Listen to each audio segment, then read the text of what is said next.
Sir Keir Starmer faced a mutiny from his own MPs on Tuesday night after Labour was accused of adding insult to injury by readmitting Jeremy Corbyn just 3 weeks after he was suspended from the party in a row over anti-Semitism. Former leader Mr Corbyn had refused to apologise for playing down the scale of the problem in the party, and his readmittance sparked a major new row over anti-Semitism which threatens to undermine Sir Keir's pledge to clean up Labour. Sir Keir is now under intense pressure to withhold the whip from Mr Corbyn after the party lifted his suspension and gave him a slap on the wrist, and at least one MP has threatened to resign if the whip is restored. On Tuesday night, Labour sources confirmed that Sir Keir had not yet made a decision on whether to reinstate the whip. Watch him backing Mr Corbyn's suspension last month in the video below. Jewish campaigners said they had been conned as the Board of Deputies of British Jews, the Jewish Leadership Council and the Community Security Trust warned that Labour had taken a retrograde step in its efforts to rebuild relations. They said in a statement, for Jeremy Corbyn's allies on the NEC to expedite his case whilst hundreds of other cases languished under his tenure, and his confected non-apology earlier, adds insult to injury. Senior Labour MPs including Dame Margaret Hodge described the decision as ridiculous. Mr Corbyn, who has refused to apologise for downplaying the scale of anti-Semitism in Labour's ranks, was issued with a reminder of conduct letter, effectively a formal warning, by a 5-person disciplinary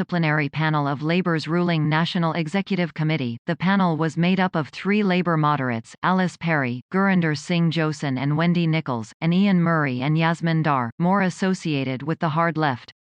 They are understood to have taken a unanimous decision, despite some on the panel reportedly wanting stronger action to be taken. It followed extensive discussions between Labour officials and senior Corbyn allies including the Unite General Secretary, Len McCluskey. Mr Corbyn had been suspended after saying the scale of anti-Semitism in Labour had been dramatically overstated for political reasons. His suspension came on the day that Labour was found to have unlawfully discriminated against Jewish members by the Equality and Human Rights Commission. Watch him responding to the EHRC report in the video below. The Jewish Labour movement accused the party of allowing Mr Corbyn's fate to be decided by a factionally aligned political committee. It said, "It is extraordinary that just weeks after the EHRC found that the Labour Party had discriminated against Jewish members through political manipulation of the disciplinary process, it appears that the party expedited this case for hearing by a factionally aligned political committee. He has offered no apology for his total failure of leadership to tackle anti-Semitism in the Labour Party, or contrition for his role in allowing political manipulation of the disciplinary process by his own office in his name." Once again we find ourselves having to remind the Labour Party that Jeremy Corbyn is not the victim of Labour anti-Semitism. Jewish members are. In a statement on Tuesday night, Sir Keir said, "I know that this has been another painful day for the Jewish community and those Labour members who have fought so hard to tackle anti-Semitism. I know the hurt that has been caused and the trauma people have felt." Jeremy Corbyn's statement in response to the EHRC report was wrong and completely distracted from a report that identified unlawful conduct in our tackling of racism within the Labour Party. This should shame us all.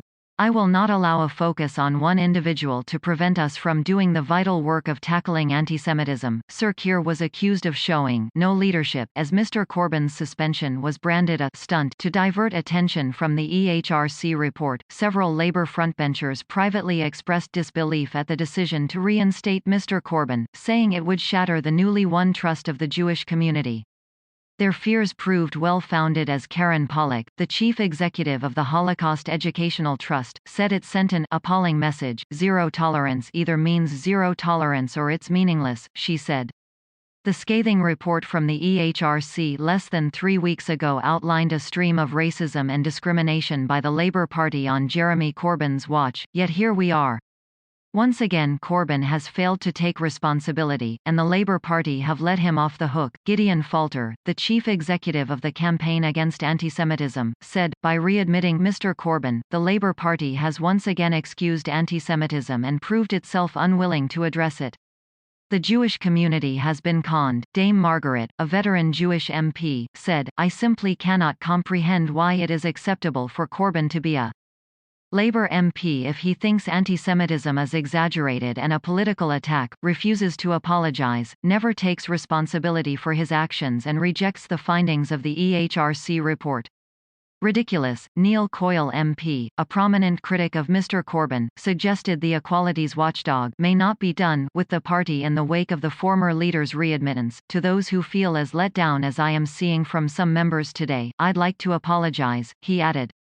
I didn't think I'd have to do that for the Labour Party after the EHRC report. I'm sorry we are yet to rebuild trust and regain support.